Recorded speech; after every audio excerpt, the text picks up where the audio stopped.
তোমাদের কাছে মনে হয় তোমার স্ত্রী খারাপ, অপছন্দনীয় মনে হয়, তোমার কাছে মনে হয় সে তোমার সাথে যাচ্ছে না, ফাইন কারিহতুমুহুন্না,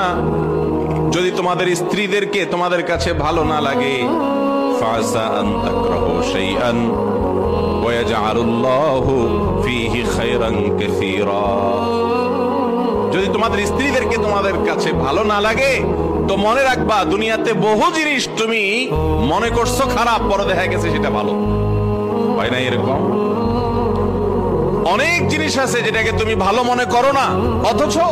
ওইটার মধ্যে তোমার ভালো এবং কল্যাণ আল্লাহ তাআলা লিখে রেখেছেন। কত মানুষ আছে বউটার প্রতি তার অভিযোগের শেষ নাই, হ্যাঁ, অনেক নালিশ, অনেক অভিযোগ, এই সমস্যা সেই সমস্যা, দেখা গেল স্ত্রীটা হঠাৎ মারা গেছেন,